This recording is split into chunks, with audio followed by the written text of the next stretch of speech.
Bismillah. Bismillahirrahmanirrahim.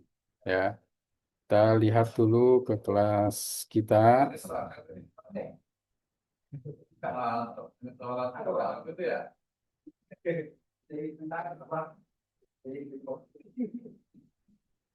Nah, ini kelas Google Classroom ya.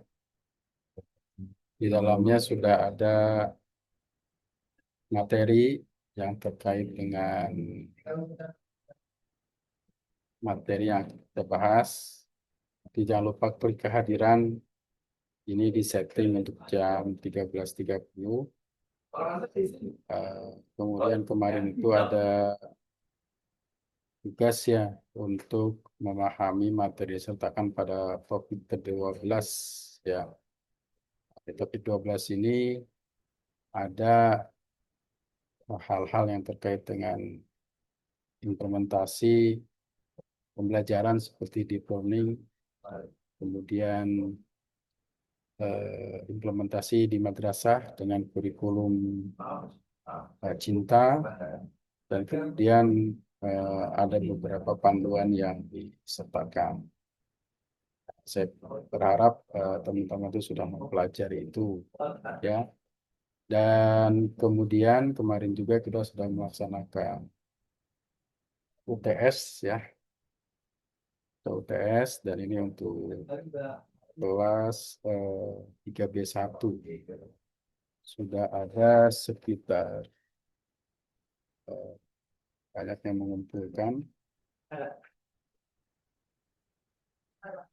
Ada Pak siapa di sini? Pak Sengkang ya, ada Pak Sengkang?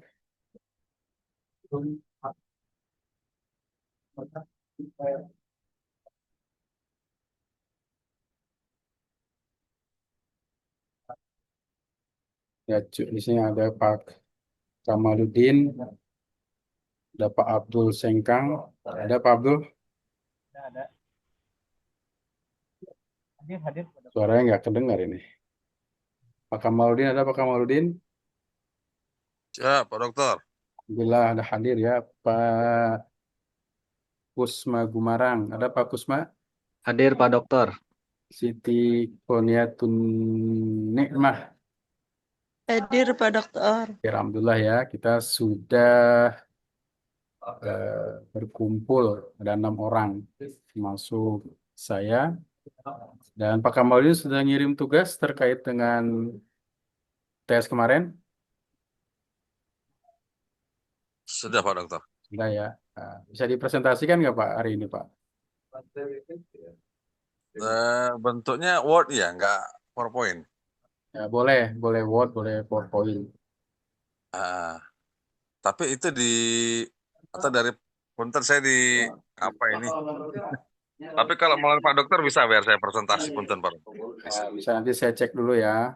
Pak Kamaludin ya. Iya, kalau apa ya? Ya itu semuanya kan? Mana ini? Lanjut ya semuanya ya. Ada tanggung jawab tuh. Orang. Ini pakai narasi semua. Kamaludin di sini sudah kirim ya? Udah kirim belum ya? Oh, ada nih. Saya buka terkait dengan tugasnya yang disertakan. Ini kenapa Pak? Ya Pak yang belum apa di sini di guru agama. Karena dengan pas kalau sebenarnya bukan cicil mas, tapi nabung itu sudah selesai. Wah, jadi bukan Mana kan begini. nanti kalau udah selesai lunas baru mas Siapa? dibuat. Coba ini masih muter. Terlihat nggak Pak? Kamil, Pak Kamil. Pak Kamiludin terlihat nggak? Ya, bagus.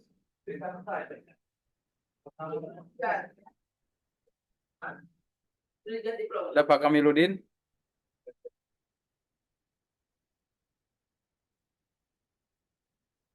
Kamiludin. Iya, Ada dua ya? ini Kamaludin. Ada Pak Kamaludin ada? pasti mana Pak? Ada. Ya. Tadi terlihat nggak yang saya share itu? Ini sebentar, saya lihat dulu ya. Mana? Nah, ini bukan Pak Kamiludin. Bukan yang hasil perbaikan. Inovasi dan desain pendidikan. Ya kan jadi Belum kelihatan Pak Dokter. Nggak kelihatan ya? Iya. Ya. Nggak terlihat juga? Jadi apa? Kan ditulisnya Oh iya. jadi judulnya. Oh ini iya. Oh ini punya Pak Kamiludin ini Pak Dokter. Bukan Pak Kamal ya? Beda. Iya. Tapi kalau Pak Kamiludin ada nggak apa-apa Pak Kamiludin dulu nanti saya selanjutnya. Pak Kamiludin hadir nggak Pak Kamiludin? Oh, belum hadir. Oke, kita cari lagi Pak Kamal ya, Pak Kamaludin. Kamiludin. Yang itu pertanyaannya itu kita karena ini strategi guru Al-Quran metode tilawah jangan nyambung gitu. Padahal kayak gitu. Atau di rumah kalau foto itu mana saya pengen lihat dulu itu presentasi di mana? Kalau presentasi di pasti Soroban. Yang ada tanda tangan sayanya. Atau Pak Farli juga bisa itu Pak Dokter. Ini Yang Pak standby Kamiludin, standby. Pak Kamaludin ya. Iya. Nih coba cek, saya cek. Tanya ke saya dulu. Yang lembarnya mana? Yang berita acara itu pasti tidak. Saya iya. Jadi kita itu mana yang mana?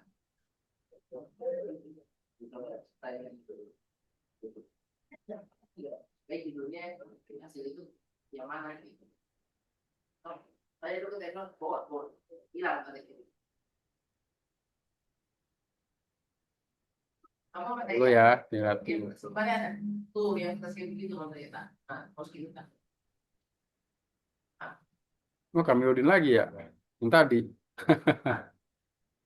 Oke ya teman-teman sekalian, nanti hal-hal yang terkait dengan tugas itu harus diperbaiki, ya diperjelas sesuai dengan template dan perintahnya.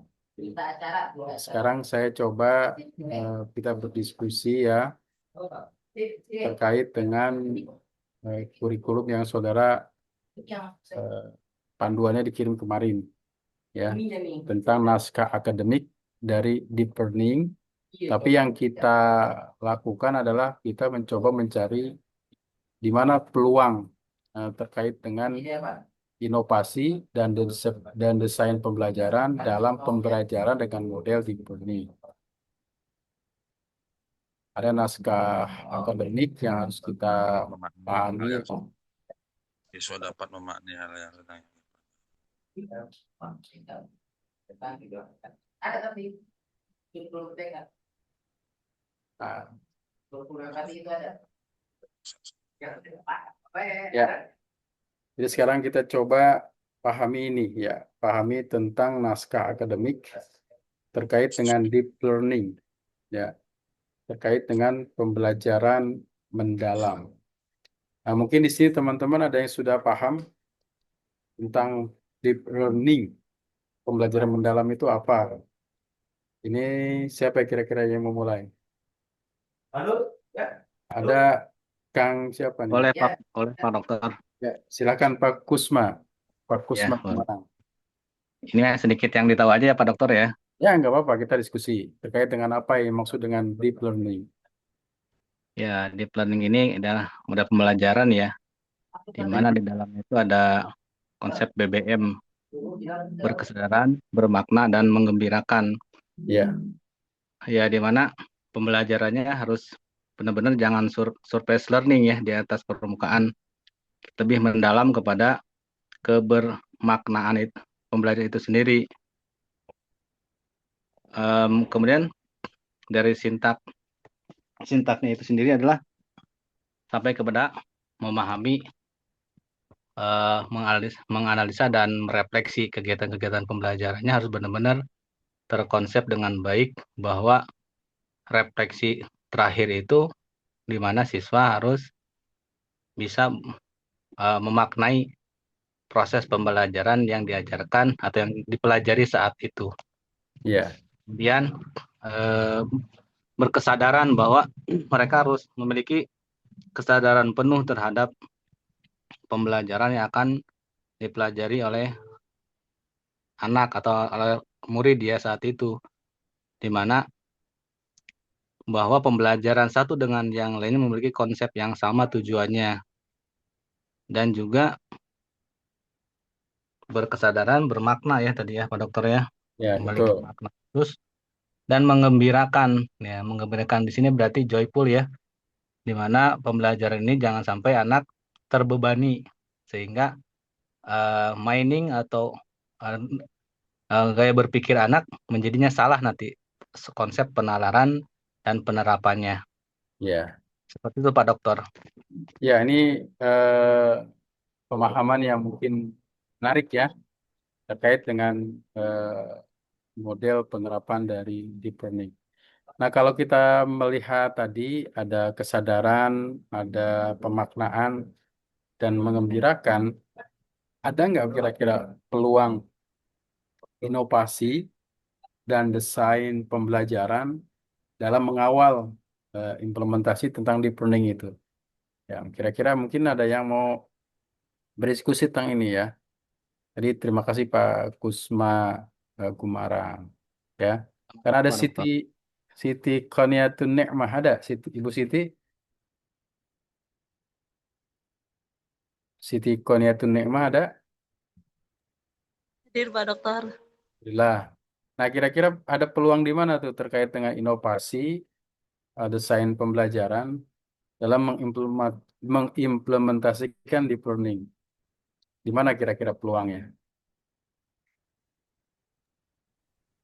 Mohon maaf Pak Dokter, karena memang belum pernah pakai metode tersebut karena ngajarnya di pondok pesantren, jadi masih belum paham tentang deep learning Pak Dokter. Oh iya, tapi naskah akademiknya sempat dibaca ya kemarin ya, yang Oh saya yang itu dalam tugas itu kemarin. ya. Nah, itu paling tidak harus ada sedikit pemahaman kita tentang perubahan-perubahan terkait dengan implementasi dari Kurmer dengan model deep learning. Ya, terima kasih. Kemudian Kang Cepi nih, ada Kang Cepi?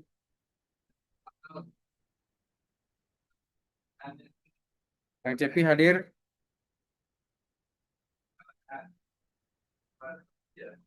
Oke, mungkin belum muncul suaranya. Ada Fadli Hizbullah. Ada Fadli Hizbullah? Iya Pak Dokter, hadir Pak Dokter. Alhamdulillah ya. Alhamdulillah sama seperti yang tadi saya diskusikan. Jadi sudah sedikit ada pemaparan ya terkait dengan implementasi dari pembelajaran daring.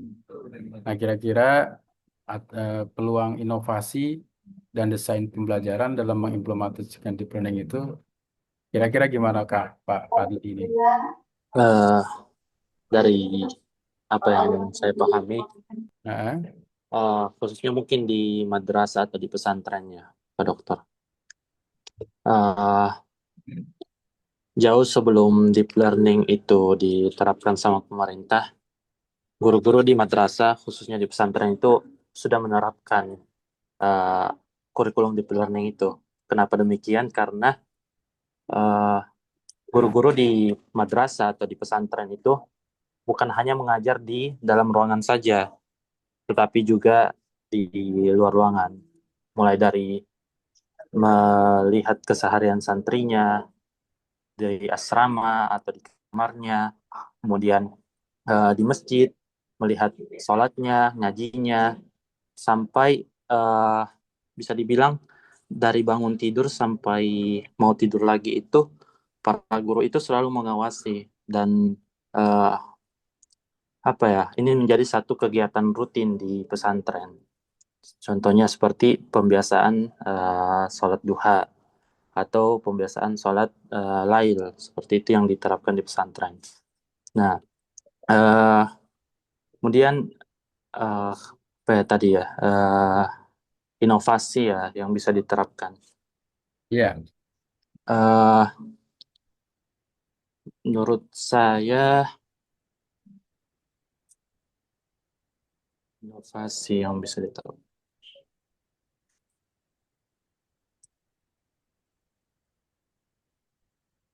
Para guru itu eh, khususnya di madrasah atau di pesantren justru harus mulai eh, apa namanya, mulai juga aktif dalam penggunaan eh, internet dengan baik seperti itu.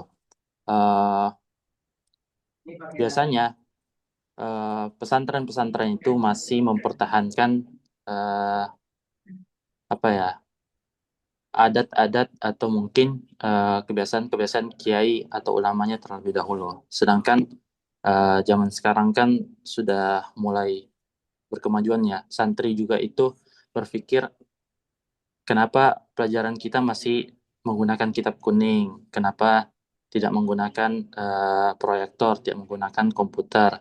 Nah, dari sinilah mungkin guru-guru itu bisa atau para pengajar itu bisa berinovasi bagaimana bisa mengajarkan kitab kuning itu melalui eh, apa e-book atau mungkin ditampilkan di proyektor dengan eh, tampilan-tampilan yang sudah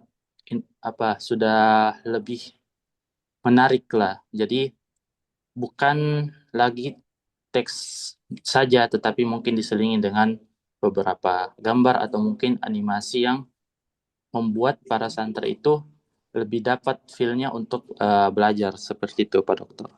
ya. Ini menarik sebenarnya ya, terkait dengan implementasi di Brunei. Saya berasumsi bahwa sebenarnya pesantren itu sudah sejak lama menerapkan tentang bagaimana proses-proses yang terkait dengan apa yang dikaitkan dengan implementasi pembelajaran di Brunei itu diterapkan di pesantren.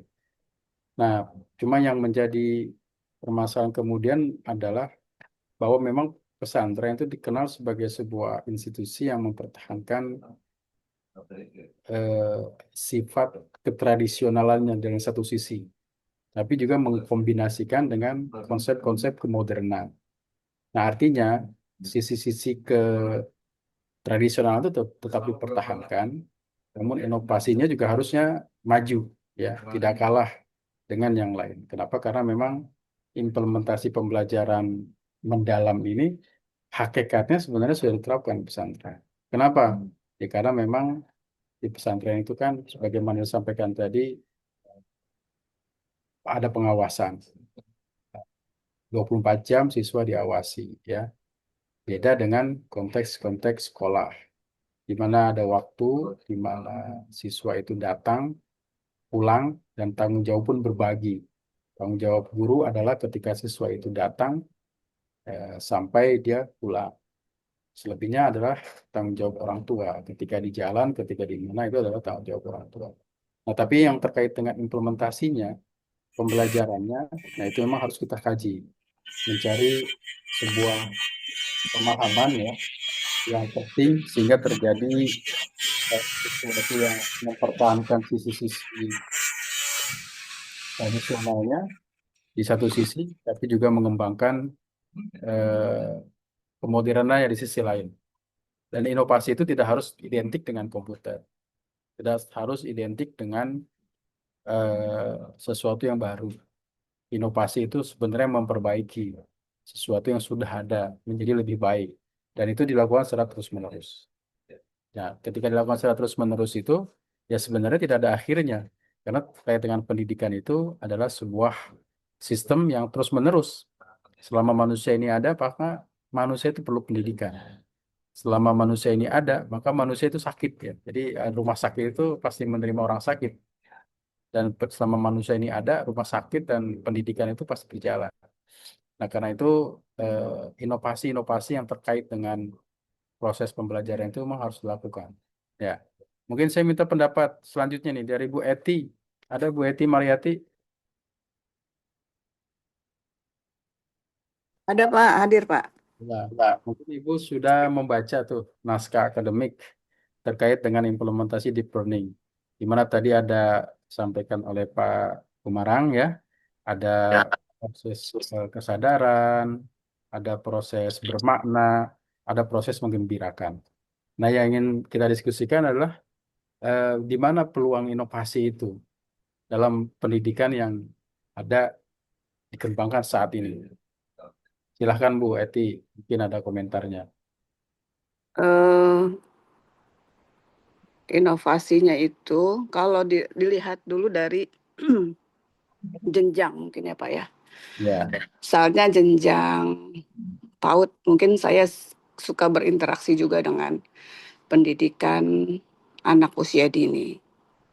Jadi ketika kurikulum itu ada di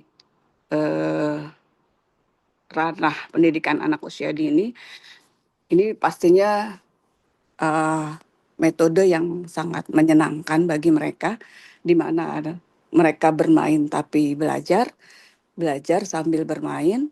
Maka ketika pembelajaran ini sampai kepada permainan, sehingga mereka mendapatkan ilmu yang begitu menyenangkan gitu. Misalnya pengenalan warna gitu ya, pengenalan bentuk, kemudian angka, itu di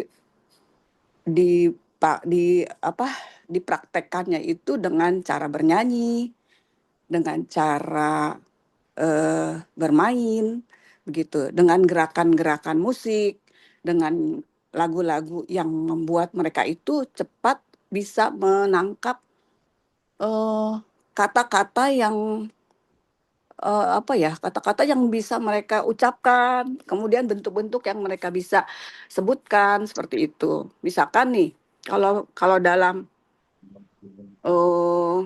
pembelajaran yang kayak mengenal angka itu, mereka pasti dikasih bentuk-bentuk yang di lingkungan itu ada gitu, nggak perlu dengan cara orang tua atau para pendidik itu beli dengan harga yang mahal. Tapi di lingkungan yang sekitar itu bisa mereka dapatkan. Ketika di luar halaman, di luar sekolah, ada misalkan pohon gitu ya. Pohon itu warnanya apa disebutin. Buah ini warnanya apa disebut. Berapa jumlah tangkai, berapa jumlah ranting gitu. Ya, mungkin seperti itu cara-cara yang merangsang edukasi sehingga anak-anak itu bisa tumbuh kembangnya itu sesuai dengan usia. Begitu kali ya, Pak. ya, terima kasih Pak Mak Pueti. Ini sebenarnya menarik ya. Jadi kalau teman-teman semua mungkin masing-masing di lembaga yang beragam ya. Ada yang di madrasah, ada yang di sekolah, ada yang di pondok pesantren, ada yang di pendidikan anak usia dini, ada yang di TVQ, majelis taklim, ya, ataupun lembaga-lembaga seperti masjid dan lainnya. Nah, sebenarnya inovasi ini masuk kemana-mana ya. Ya, Artinya inovasi ini sangat terkait dengan kreativitas kita dalam berpikir. ya, Inovasi itu tidak harus tergantung dengan alat-alat modern, dengan jaringan, dengan laptop, dengan komputer, internet, ya, dan lain segala macamnya. Nah, inovasi itu juga bisa berangkat dari pemahaman kita terhadap apa yang kita hadapi dengan peserta didik, kita sebut siswa atau jamaah, ya. Nah, kemudian di situ kita berkreasi, yang penting adalah ada proses pemahaman.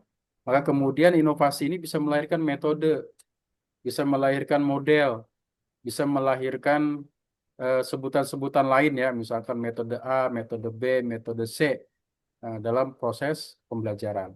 Nah, ketika misalkan tadi Bu Eti di PAUD ya, itu sangat tertarik ya, karena memang pertama proses berpikir di PAUD atau usia-usia 4, 5, 6 tahun pra SD ya, itu berpikirnya konkret, tidak berpikir abstrak. Ya nggak mungkin kita bertanya sama mereka apa itu masyarakat, apa itu malaikat, ya. Langsung saja kita kenalkan malaikat apa, ada berapa dan seterusnya dengan lagu-lagu. Nah, maka ketika melakukan itu ada sebuah inovasi yang bisa disenangi dilakukan oleh siswa. Apalagi ketika kita ingin mengkaji tentang motorik kasar dan motorik halus, ya. Biasanya di PAUD itu ada motorik kasar, motorik halus, bagaimana melompat. Ya, itu juga sangat terkait dengan inovasi. Nah, disinilah peran-peran para orang-orang yang melakukan inovasi itu memiliki tempat sebenarnya. Itu sangat tergantung terhadap pemahaman dan respon terhadap objek, ya, yang dihadapi. Ya, makasih ya, Bu Eti ya. Ini Ya. ada lagi Ibu Laili ya, Laili Asyiratun Najah. Ada Ibu Laili? Iya, baik Pak Dokter. Alhamdulillah. Sama dengan yang tadi itu pertanyaannya, kira-kira peluang inovasi dalam proses pembelajaran saat ini. Ibu Laili di mana ngajarnya? Di pondok pesantren. Nah, di pondok pesantren ini punya peluang yang bagus ya untuk menerapkan inovasi dan desain pembelajaran. Kira-kira peluang inovasi itu ada di mana, Bu? Bu Leli? Coba sedikit Ya, silahkan. sebagaimana pengertian daripada pembelajaran mendalam itu sendiri, pendekatannya, pembelajarannya menekankan melalui pemahaman, Mak, bukan sekedar hafalan. Betul. Nah, di tempat saya mengajar tentunya siswa tidak hanya sekedar menghafal Al-Quran saja, tetapi juga tentunya harus memahami akan maknanya. Juga bagaimana siswa juga inovasinya bisa mendiskusikan atau juga secara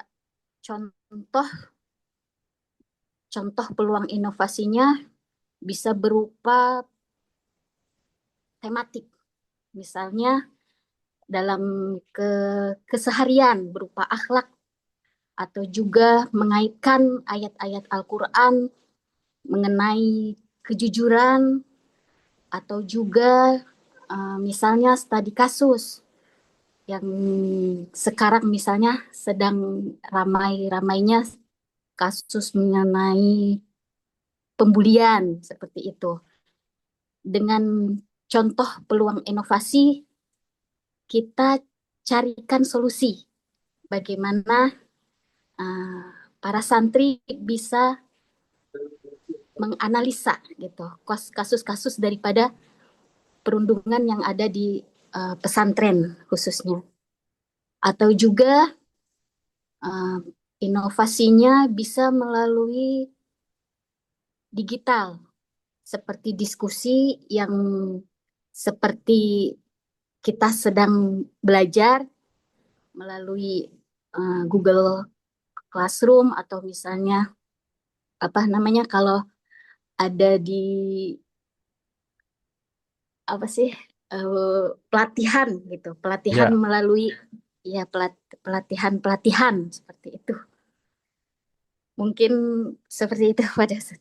Ya, jadi sebenarnya peluang inovasi itu pasti ada. Tinggal kita harus memahami terkait apa yang kita lakukan. Nah, karena inilah sebenarnya di mana lembaga itu memiliki ciri khas. Ini saya pakai ini ya, karena memang di sini hujannya deras ini, baru mulai, jadi kurang terdengar. Ada dalam di mana kita mengajar keseharian kita, pasti di situ ada peluang. Nah, inovasi ini bisa berbasis pada satuan pendidikan atau lembaga, bisa juga berbasis pada mata pelajaran, atau juga bisa berbasis pada lingkungan, ya, di mana kita berada.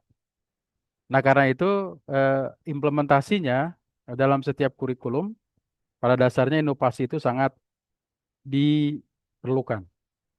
Nah, jadi kita melihat inovasi berasal dari sesuatu yang sudah ada ketika mengkaji tentang apa itu pesantren berbasis Quran atau berbasis lainnya. Nah, ini juga harus kita manfaatkan, harus kita keluarkan ya hal-hal yang kita pahami untuk meningkatkan kreativitas baik itu guru maupun peserta didik. Implementasi deep learning sebenarnya ya kalau di pesantren itu sepertinya memang sudah diserapkan sejak lama ya, cuma mungkin istilahnya aja yang berbeda. Nah, kalau di kita sekarang ini mendapat bentuknya karena menggunakan istilah deep learning.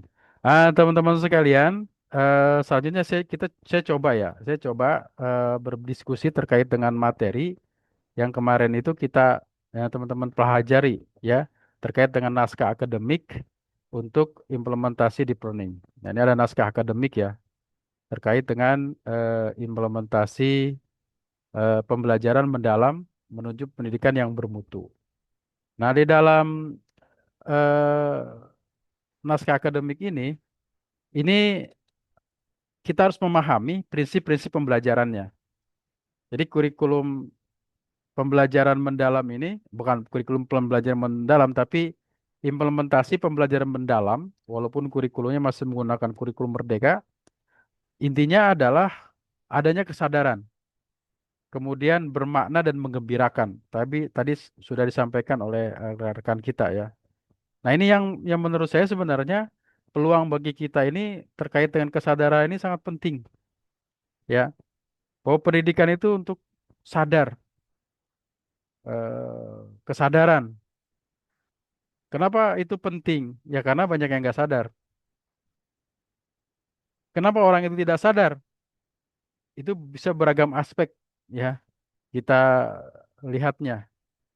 Karena itu eh, hal-hal yang sederhana itu kadang-kadang menjadi problem atau masalah yang manakala memang tidak dilakukan secara baik. Misalkan kadang-kadang kita masalah sampah aja menjadi problem ya. Padahal itu adalah masalah tanggung jawab pada setiap orang sebagai pelakunya. Nah, di sebuah lembaga pendidikan kadang itu menjadi sebuah problem. Nah, itu karena memang tidak kesadaran. Tapi berkesadaran yang di sini maksudnya adalah bagaimana proses pembelajaran dilakukan itu menumbuhkan kesadaran. Pertanyaannya kemudian adalah metode apa yang dilakukan agar orang itu sadar? Ini pertanyaan besar. Menjawabnya itu bisa beragam. Beragam dari mana? Dari konteks di mana pengalaman-pengalaman yang kita lakukan. Kadang orang bisa sadar karena pengalaman, bisa sadar karena tekanan, bisa sadar karena hal-hal lain. Nah, kemudian ketika mengimplementasikan tentang kesadaran ini, maka kemudian bagaimana yang harus kita lakukan agar pembelajaran itu bisa mewujudkan orang itu menjadi sadar. Ya, karena kesadaran ini menurut saya ilmu tingkat tinggi ya. Orang tahu korupsi itu dilarang, tapi dia korupsi. Dan kadang dia berkata, Anda tidak korupsi karena tidak ada kesempatan. Kalau saya ada kesempatan, maka saya korupsi, gitu kan. Nah, itu kan muncul dari sesuatu yang sederhana, tapi memang tidak sadar. Yang dia membuat orang-orang lain menderita. Karena kelakuannya. Ya, gitu. Nah, ini penting kita pelajari dengan pertanyaan besar, pelajaran apa yang harus kita lakukan untuk menumbuhkan kesadaran. Nah, kemudian ketika siswa itu memiliki kesadaran, maka dia akan mampu menjadi pembelajar yang aktif dan mampu meregulasi diri, mengatur diri, memanage diri, karena dia adalah seorang pembelajar. Nah, ini yang penting kita tekankan dalam proses anak didik kita ya, ketika kita menerapkan implementasi tentang kurikulum yang mendalam. Dan kedua yang perlu kita lakukan adalah bermakna ya. Apa itu bermakna? Ya memiliki pengalaman-pengalaman yang berharga. Nah, ketika pembelajaran bermakna ini yang diterapkan, maaf, pembelajaran bermakna ini terjadi ketika apa? Peserta didik dapat menerapkan pengetahuan secara kontekstual. Nah, artinya bagaimana cara kita mengembangkan pembelajaran bermakna untuk siswa, yaitu dengan membuat pengalaman-pengalaman yang menarik, ya, dan menyesuaikan dengan konteks kehidupan sehari-hari. Semakin jauh dari konteks kehidupan sehari-hari, maka akan sulit peserta didik itu untuk mencerna dan memahami pembelajarannya. Nah, kenapa sekarang anak itu belajar matematika itu banyak yang mengeluh, banyak yang sulit? Ya karena tidak kontekstual dan kehidupannya. Di sekolah belajar pembagian, perkalian, bahkan pembelajaran perkalian dengan nilai yang di bawah 0, sekian, gitu kan. Nah, kemudian dalam kehidupan sehari-hari mereka dihadapkan dengan kenyataan yang angka-angka besar. Ya, uang yang mereka gunakan 100, 200, 1000, 10.000, 100.000, 50.000. Itu kan angka-angka besar. Nah, jadi ketika dia menghitung kembalian, berpikirnya panjang. Ya, misalkan beli 1.500, kembalinya berapa? Dia nggak langsung menjawab, tapi berpikir lebih dahulu. Kenapa? Karena proses pembelajaran di sekolah itu tidak nyambung dengan kehidupan sehari-hari. Pun demikian pelajaran agama. Pelajaran agama ini harus diimplementasikan sebagai sebuah kewajiban dan keharusan. Implementasinya dalam bidang apa? Ya, paling di sekolah itu kan ada pelajaran fikih, di mana pelajaran itu menyentuh tentang hal-hal yang berkaitan dengan ibadah.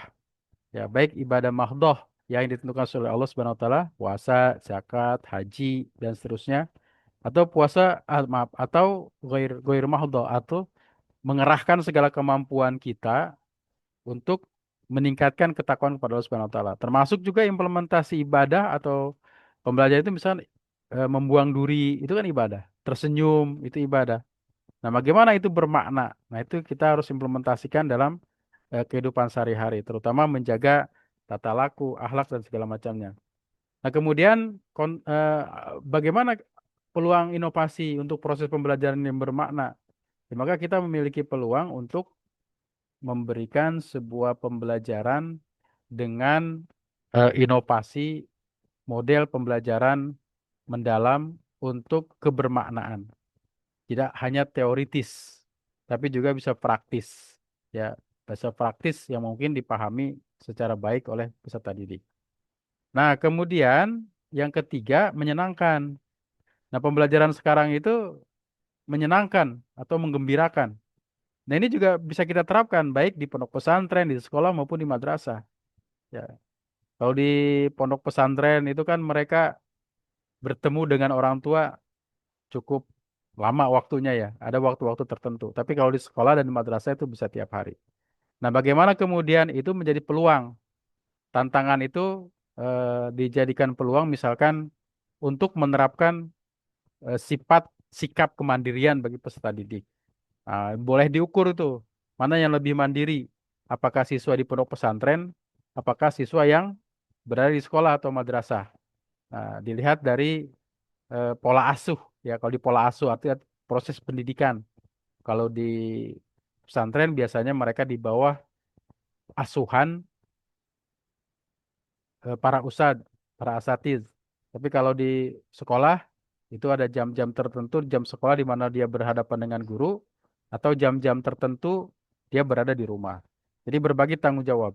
Mana yang lebih mandiri? Nah, itu perlu ada penelitian tuh. Itu ada peluang. Nah, bisa dijadikan sebuah judul tesis. Ya, judul tesis itu terkait dengan kemandirian peserta didik. Nah, kemudian menggembirakan itu bagaimana? Maka kemudian ada ice breaking, ada hal-hal yang memotivasi agar peserta itu tidak merasa tertekan. Karena kalau belajar merasa tertekan, ya seperti pada masa kami ini dulu ya, itu kan kalau nggak hafal, di strap bahasa dulunya muncul di strap gitu ya. Nah, sekarang hal-hal itu sudah tidak memungkinkan. Kenapa dunianya berbeda, kondisinya berbeda, waktunya berbeda.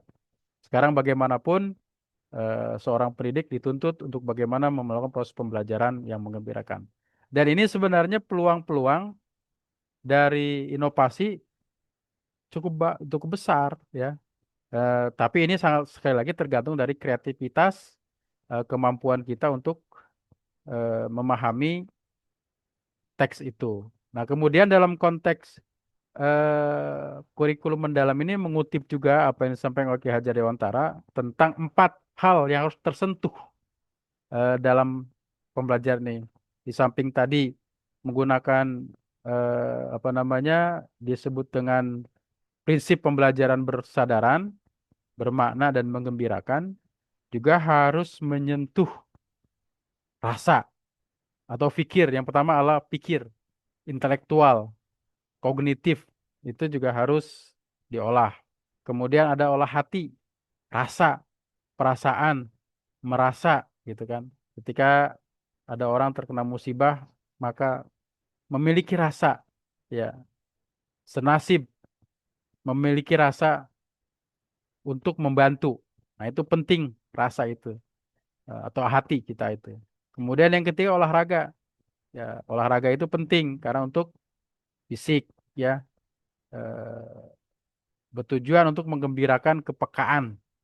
Nah, kemudian juga ada olahraga yang tadi saya sebutkan. Kemudian ada olah rasa.